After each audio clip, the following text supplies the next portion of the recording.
As of today, this house belongs to us. Everyone else, please leave, said the unexpected relatives who showed up. It was just a few days after Jack had passed away. 10 of them appeared out of nowhere at our house, claiming it was theirs. I couldn't help but laugh. They didn't know anything. They stared at me, suspicious, and demanded an explanation. Don't you know? This house is already mine, I told them, revealing the wish Jack had left for me. Hearing this, they were shocked, their faces turning pale. I'm Lauren Alexis, 55 years old, and I work in the kitchen of a restaurant. Lauren, can you work overtime today? My manager asked. No, I've already told you that I can't, I replied. That's right, your husband is still in the hospital. We should have asked someone else to cover for you. I'm sorry, Lauren. You can go home on time without any problems. I work at a popular Italian restaurant in town. People love it because the food is affordable and tasty, so we're always busy. I used to be fine with working extra hours, but since my husband Jack has been suffering from severe cancer and staying in the hospital, I've been leaving work on time. Jack is 3 years older than me, and we've been married for 32 years. This is the first time he's had such a serious illness. The cancer was found during a health check, but it had already spread to other parts of his body, and his strength quickly started to fade after we got the news. It's unfortunate. Staying at home and working remotely made his health decline even more. He used to work as a freelance interior designer, doing everything from his computer. Thanks to him, I didn't have to worry about house chores, and I could focus on my work. But after he got sick, I had to adjust my work schedule. I now start early in the morning and leave before the restaurant gets busy. I want to spend as much time as possible taking care of him. I often apologize to my coworkers for causing them trouble. What are you talking about? Don't be so down, they'd say. It'll worry your husband. Just stay positive and take good care of him. Don't worry, the manager will handle everything if needed. We're here to help, my colleagues would joke, trying to cheer me up. When I asked, everyone agreed without any complaints. In fact, they even suggested I leave early. The manager was worried about my financial situation, so he adjusted the shifts to make my current work schedule possible. I feel lucky to work in such a great place, and when things calm down, I plan to repay their kindness. With that in mind, I thank my coworkers and sign the attendance sheet. I quickly gathered my things and hurried to the hospital. Ah, you must be Mrs. Alexis. The doctor just arrived and is speaking with your husband, a nurse said warmly when I got to the hospital. Hearing that, I rushed to Jack's room. As I entered, I saw Jack talking with the doctor. Your wife is here, the doctor said. You're done with work? Thanks for everything, Jack said with a weak smile. Jack is older than me. He used to have a youthful face, and people often thought I was older. But ever since the cancer diagnosis, he seems to have aged so much. His once bright face is now thin and pale, and his smile is faint. When he first got sick, he told me, I won't let this illness beat me. But his body is getting weaker day by day, no matter how much he tries to stay strong. I was just explaining your husband's condition, the doctor began, but Jack interrupted. Let me tell her, doctor. An uneasy feeling crept over me, and I could tell the doctor felt it too. With a quiet nod, the doctor left the room. Hey, Lauren, how long have we been married? Jack asked, staring out the window. Worried about him, I answered carefully. 32nd years. 32nd years, huh? It felt long. But looking back, it passed so quickly. Stop, I said, fearing where the conversation was going. It sounds like you're saying it's almost over. Maybe another 7 months, Jack murmured, lost in thought. His words felt like he had accepted the end, and I tried to stop him from talking like that. But he avoided my eyes and continued, just hang in there for another 7 months. It might be even sooner. I know my body better than anyone. He smiled faintly, looking down. Hearing those words, my worst fears became real, and I couldn't stop the tears from falling. I'm sorry for making you sad. I promised when we got married that I'd never make you cry, Jack said softly. He noticed my tears, smiled sadly, and gently wiped them away. Tears welled up in his eyes too, and seeing that made me cry even more. With a trembling voice, I could only manage to say, I'll need to apologize to your parents. When I get there, I'll truly say I'm sorry for making their daughter sad. Stop it, I told him. Once he's gone, I'll be alone for the rest of my life. We used to laugh and talk about being together until the very end. But when Jack started talking like he had given up, I couldn't hide my anger. Don't talk like it's all over. Don't say such sad things, I begged. Lauren, nothing is decided yet. Medical science is advancing every day, and if we look at other hospitals, there might still be other options, I insisted. I'm going to die, Lauren, Jack said calmly. I screamed, unable to accept the truth, but he gently held my hand and spoke softly. I'll be leaving this world soon. No, I hate that idea, I replied, my heart aching. Before I go, I want to do everything I've always wanted to do. I want to spend every moment I have left with you, Jack said, smiling weakly. He started talking about his plans for the days ahead. I don't want to spend the rest of my time in the hospital. I want to go home with you. Lauren, I know you're busy with work, but could you take a few days off? I want to go on the trip we planned before. I want to make all your wishes come true, so please, Jack said, looking at me with tired eyes. Seeing him like this, I painfully realized this was not just a dream. It was real, and I had to accept it. There was no more hope. With a heavy heart, I decided to respect his wishes. I fought back my tears and told his doctor what he wanted. The doctor understood and quickly arranged for his discharge. They ran some tests to make sure it was safe, and the next day, Jack was able to leave the hospital. From that point, Jack spent his last days at home. Jack, I came to visit. A familiar voice called out. Hey, how are you feeling? Ready to head to the other world yet? Just kidding. It was Paul, Jack's brother. Lauren, you're here too? I thought it was just Jack, Paul said, surprised. Since we had time before dinner, I stayed in the room as long as I could to be with Jack. But suddenly, his mother, Paul, and Paul's wife, Lily, showed up to visit. It's been a while, Paul, I said, trying to stay calm. Jack's brother, Paul, is 58 and works in construction. But he skips work often and doesn't have much of a position at his age. He just drifts through life day by day. His wife, Lily, is 36 and very beautiful, but she has a stern look and speaks harshly. She has a controlling attitude that stands out, especially compared to how she acts around others. Jack's mother is 82, but looks much younger and is full of energy. However, you can see her greed on her face. She adores Paul to a strange degree and always looks down on Jack. I really can't stand Jack's family. Paul is always making rude jokes, and I'm sure Lily hates me too. From the first time we met, she treated me like an enemy and never misses a chance to make mean comments. My mother-in-law doesn't treat us like people. She constantly bothers us. To her, Jack isn't a son, he's just a source of money. The moment we meet, she starts asking for financial help. Paul has a big family, doesn't he?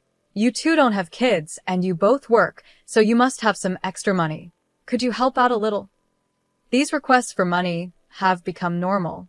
Paul's family, including his mother, is a family of 10. After his first wife left, he got remarried while already having 4 kids. He and Lily now have 2 more kids together, making it 6 children total. Their finances are tight, and they're always asking us for money. What's with all the people here? I thought, isn't it cold to treat your own mother like this? Jack, take better care of her. She's been so lonely since your father passed away, Paul said. Their mother's strange behavior started after her husband died. He had been strict but sensible. When he was alive, the family got along well. But after he passed, it was like she changed completely. Jack's father used to encourage her to be kind to us, but now that he's gone, she doesn't feel any need to accept me. She only talks about money whenever she's with Jack. Before, Paul had run off with another woman and was disowned by his father. But after Jack's father died, Paul came back home with his new wife, Lily, and the disownment was lifted. This town has good support for families, but raising 6 kids still requires a lot of money, and they're always struggling. Jack was always shocked by their unrealistic demands. This month is tough for us financially again. Can you help us out? Paul asked. What? No. Please stop. Jack is already going through so much. How can you ask for more? I shouted, upset. Please stay out of this. This is a family matter, Paul replied calmly. That's right, Lily added, smirking. Furious at their unreasonable behavior, I couldn't hold back and yelled again. But Paul just brushed it off, and next to him, Lily laughed, waving her hand as if she was shooing away a dog. Sorry, but we really can't give you any money, I said firmly. Oh, that's a problem. I thought you'd figure something out. That's why we came all this way. Paul replied with a shrug. What a useless son. My mother-in-law muttered under her breath, grumbling as if Jack had let her down once again. I was reaching my limit with how unreasonable those three were acting. So, what's the situation? How is the cancer progressing, and when will he be discharged? His mother asked, but it was clear she didn't care. Given her greedy nature, she probably had some selfish plan. The doctors say he has about 7 months to live. He's being discharged tomorrow to spend his last days at home. I replied, Is that so? As soon as they heard those words, their eyes lit up. Instead of shock or sadness, their faces were full of joy, which made me sick to my stomach. Well, we'll come by with a car to pick him up when he's discharged. He can't walk home, right? Paul chimed in. There's no need for that. Jack responded calmly, but his mother and the others kept talking excitedly. I couldn't take it anymore. Their behavior was unbearable, so I forcefully kicked them out of the room. What are you doing? They yelled. Please leave. I will handle the discharge myself. Your help is not needed, and honestly, I never want to see any of you again. As they tried to argue, I quickly shut the door in their faces and locked it. Then, I immediately informed the hospital staff to ensure no one except me could visit Jack. I didn't want his family anywhere near him. I'm sorry, Lauren. I've caused you so much trouble, Jack said softly. Why don't you stand up to them? I asked, my frustration growing. They treat you terribly and use you. Why should people like them live without any worries while you suffer? I was angry, and though it didn't make sense, I felt like I needed to lash out at someone. I loved Jack so much, and the thought of losing him was unbearable. I didn't want to confront them and make things worse, so I'm glad you spoke up, Jack said. Then, with a serious look on his face, he added, Lauren, I have one request for you. A request? I asked, surprised. Jack looked at me with a grave expression and said, Please, this is my first and last request. I promised I would fulfill it. After that, he entrusted me with something important. It was so unexpected, but I could tell how serious he was. I took the item home with me that night. The next day, before his family could arrive, I quickly helped Jack get discharged from the hospital. We made it home, but I couldn't shake the fear that his family would show up soon. Determined to protect Jack from them, I decided to change his plans slightly. Instead of staying at our home, I asked a friend if we could live in their villa for a while. It was sad to leave our house, but as long as Jack was with me, anywhere felt like home. When I told him that, Jack smiled shyly, and I couldn't help but blush. After explaining the situation at work, I took a long leave of absence. My only wish was to be by Jack's side until the very end. With the support of friends, Jack spent his remaining days peacefully. 8 months later, he quietly passed away. At his funeral, I saw my in-laws for the first time in a while. I expected them to say something, but instead, they just looked at me and smiled in a smug way.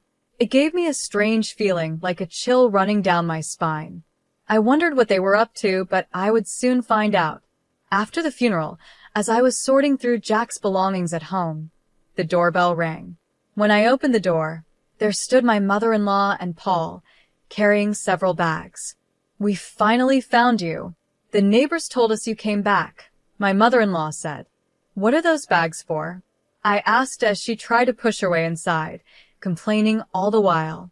I blocked the doorway, refusing to let them in. Paul glared at me, annoyed. Stop standing in the way. Move aside, he demanded. I won't move. What's in those bags? And did you bring your kids too? What are you thinking? I said, noticing Paul's entire family was with him. The situation was confusing, but I knew panicking would only give them the upper hand. Clearly, they had some plan, and I wasn't going to let them walk all over me. I stood firm. Then, with a mocking laugh, my mother-in-law said something shocking. "From today, this house is ours.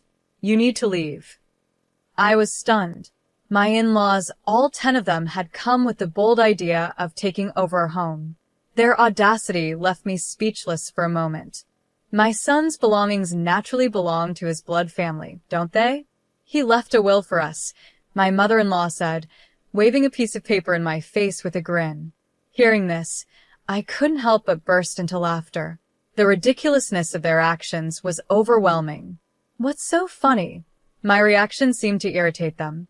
Lily peeked out from behind Paul, glaring at me as I wiped tears from my eyes, still laughing at the absurdity. I faced their angry looks and dropped a shocking truth. "Don't you know? This house is already mine." "What?" my mother-in-law gasped. "What do you mean?" echoed Paul, both of them looking completely confused. Their stunned faces made me laugh again, but I quickly pulled myself together and went to get some important documents from another room. I returned with even more surprising news. "As you can see, I'm now the official owner of this house. Jack transferred the ownership to me while he was still alive," I explained. "What are you talking about?" my mother-in-law shouted, her eyes wide with disbelief. She grabbed the documents from my hand and studied them closely with Paul. "It's true. The house is in her name," they murmured, shocked. The document was official, proving that the house belonged to me. Paul and Lily immediately began protesting. "How could Jack not own the house anymore?" they yelled. Staying calm, I replied, "He decided to transfer the house to me before he left the hospital. He thought it would be better for the future if the house was in my name." At this point, my mother-in-law interrupted, holding up her own copy of what she claimed was Jack's will. "This can't be. Look, here's a will he wrote," she said. The paper she showed was in Jack's handwriting, but it had no official seals or signatures. It wasn't a valid legal document, which they clearly didn't understand. Their lack of knowledge made me sigh in frustration. No matter how much I explained, I knew they wouldn't accept the truth. Expecting things to escalate, I asked them to wait a moment and made a call to a lawyer. "I appreciate your help. I'm sorry, but Jack's family is here about a supposed will. Could you come over quickly?" "Thank you," I said into the phone. Paul glared at me suspiciously. "Who are you calling?" I didn't give him any details, but I invited them inside. I seated my mother-in-law and Paul in the living room and told the children they could play in the bedroom. Soon, the doorbell rang, and I went to greet the person I had called. I escorted him into the living room. "I apologize for the delay," I said as the suited man entered the room. Paul and the others immediately looked tense, eyeing him with suspicion. "This is Mr. David, the lawyer who has been helping us with Jack's matters," I explained. Upon hearing the name lawyer, my mother-in-law's face filled with shock. "A lawyer?" she exclaimed, realizing the situation had become more serious than she expected. "I got to know David through a friend of the owner of the villa we were renting. He had already been told about the situation. Even though he was only 32 years old, which made Jack and me feel a bit uneasy at first, he was well known among his friends for being smart and especially good at handling family disputes. After meeting him in person, we trusted him completely. Jack and I had explained everything about the inheritance and the family issues to David, and we officially hired him as our lawyer. My in-laws had no idea Jack had hired a lawyer, and they looked completely shocked. Paul and the others were wide-eyed and speechless. "Let me reintroduce myself. I'm David, and I'm here at Jack's request. I will be recording this conversation for legal purposes," David said. Unlike Paul, who dressed in flashy clothes, David had a simple look, short black hair and plain, clean glasses. My mother-in-law seemed to forget why she had come, as she was caught off guard by David's calm presence. He greeted them politely, and they quickly accepted his business card without thinking. When they saw his card and lawyer badge, my mother-in-law straightened up, realizing he was a real lawyer. Paul and Lily also looked tense. David and I sat on the sofa across from my in-laws, ready to begin the conversation. David smoothly turned on the voice recorder, and the discussion started. "May I take a look at the will you brought?" David asked in a calm tone. My mother-in-law's hand trembled a little as she handed it over. She seemed nervous, probably worried that without a lawyer on her side, things might not go the way she wanted. It's hard to twist words around when dealing with an experienced lawyer, and she seemed aware of that. David read the will carefully, and after finishing, he looked at me and gave a small nod. "Thank you. I'll return this to you now," he said, handing the will back to my mother-in-law with a polite smile. His calmness only seemed to make her more anxious. "Was that really Jack's will?" she asked, her voice filled with doubt. "Yes, it does appear to be Jack's will," David confirmed. "See? "With this, the house is ours," she declared confidently. But David quickly set her straight. "That will is an older version, though," he added, gently lowering her expectations. "What do you mean?" my mother-in-law exclaimed in surprise. "It seems you didn't catch that," David replied calmly. "Yes, the will you presented is Jack's, but it's outdated. The will that is officially valid is this more recent one." He then pulled a newer document from his bag. This will was more recent than the one my mother-in-law had, and it clearly stated, "I leave all my assets to Lauren. The previous will I wrote for my mother is hereby revoked, and this document shall stand as my official will." "What? Let me see that." Lily grabbed the will from David to check it herself. The new will had a more recent date, a seal, and even Jack's fingerprint, along with a note confirming that a lawyer had overseen its creation. It was obvious which will was valid.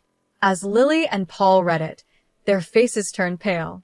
My mother-in-law's lips quivered in shock. "So, what does this mean for the other will?" Paul asked, frustration building. "Unfortunately," David explained, "the will your mother has is now just a useless piece of paper." At that moment, Paul exploded in anger.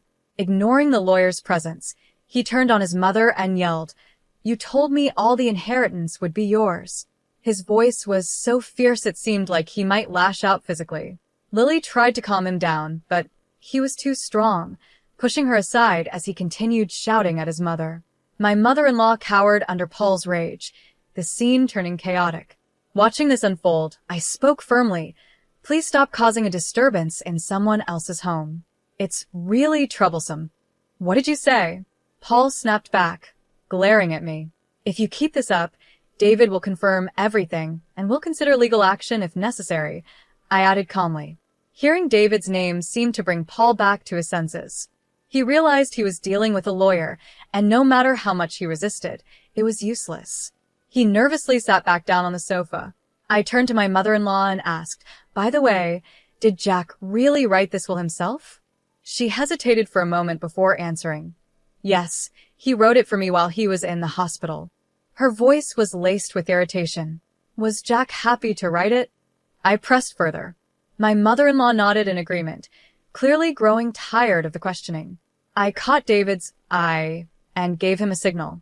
He adjusted his glasses and nodded to me, giving the go-ahead for what I was about to reveal to my in-laws.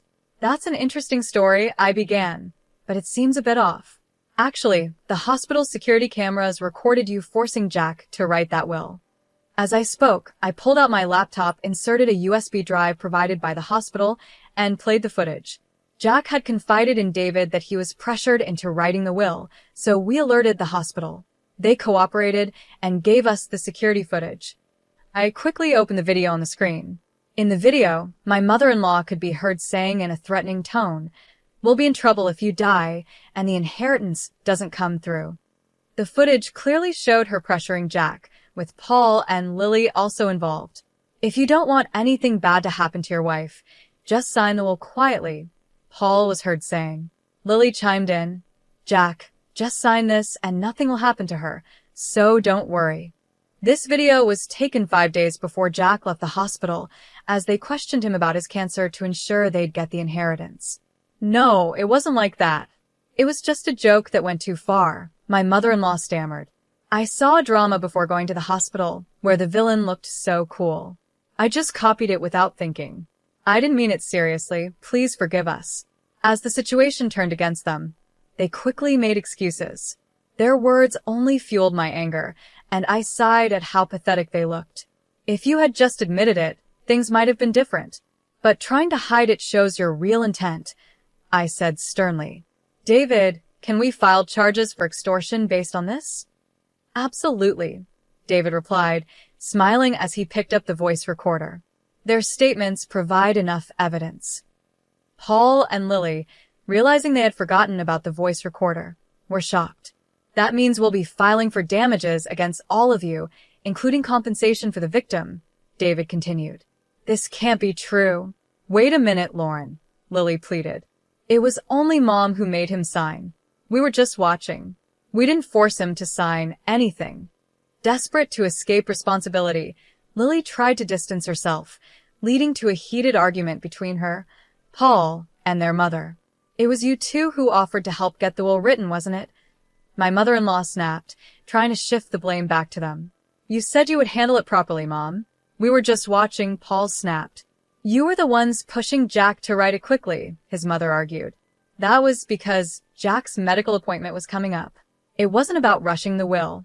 We just didn't have much time, and we thought it should be done before Lauren got here. It seemed like they were trying to speed up their plan while I wasn't around.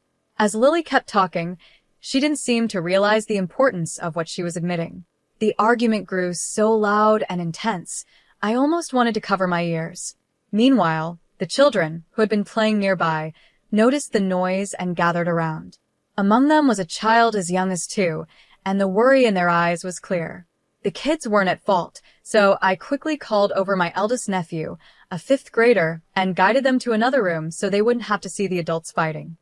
He didn't fully understand what was happening, but he took his younger siblings to the other room as I asked. Once the kids were out of sight, I calmly turned to the 3 adults. Isn't this shameful? What kind of parents are you? I asked. What are you talking about? Paul asked, defensive. Denying your own responsibilities and blaming each other in front of the children? Don't you think that's pathetic? You're just trying to escape responsibility. Hearing my words, Lily suddenly realized the children had been there, and her face softened with regret. I truly am sorry. I admit everything, not just the threats. Please forgive us. Paul and his mother quickly followed suit, apologizing beside Lily in a desperate attempt to earn some forgiveness. We need to take care of our kids, so please help us financially. I don't know how we'll survive if we're charged with damages. We're done for. Please overlook this. If we've sinned, we'll make up for it, they pleaded, crying and begging. But their words only made me angrier. In the end, all you care about is yourselves and money. I don't feel any real regret from you. That's not it, Paul stammered. We're just in a tight spot, and we wanted you to understand our situation. Do you realize how your excuses sound? I asked sharply. Caught by my words, Paul fell silent, and his mother and Lily looked just as guilty. Without giving them another chance to apologize further, I let the conversation end there. I spoke even more harshly to them. I have no intention of forgiving you. If you truly care about your children, you should work harder to pay off your debts. Everything that happened is because of what you did to Jack. It's all your fault. Why should I forgive you? It's unreasonable. They were left speechless, with nothing to say in their defense. If you understand, then please leave. This house means a lot to me, and I have no intention of living with you. Lauren, please forgive us. We were wrong. Please help us, they begged, but I coldly refused. If you say one more word, I'll call the police. Finally, realizing I was serious, they panicked. They quickly gathered their children and belongings and left the house. David and I watched them go without a word, and as soon as they were gone, we locked the door and sighed in relief. The matter was finally settled. Afterward, I asked David to begin the process of claiming damages. He had everything ready, and the process went smoothly. The 3 of them were charged $50,000 in damages for forcing Jack to sign the will. Unable to pay such a large amount, they tried to negotiate a settlement, but I didn't budge. I insisted on full payment. Because I refused to settle, their lives changed drastically. My mother-in-law had to take care of 6 children on her own, and Paul and Lily were forced to work hard every day. They sold their house and moved into a cramped apartment, all 10 of them, while continuing to pay the damages. Their lives won't get easier anytime soon, and they'll be struggling until their youngest child becomes an adult. In the end, I successfully cut ties with them completely. After sorting through Jack's belongings, I stayed in our home, continuing my daily work. Friends from work visit me sometimes, so I don't feel lonely. Every day, I stand in front of Jack's portrait and talk to him about the events of the day. This was the last promise I made to him. Even if I fall ill and end up in the hospital, I will never stop this daily ritual. As Jack neared the end of his life, he made one final request, for me to keep talking to him every day. I love your voice and our conversations more than anything. I hope you'll keep talking to me every day so your voice can reach me, even in heaven, he had said. After he passed away, I made a solemn vow to keep that promise. Until the day I join him, I will maintain our bond by never missing a single day of talking to him.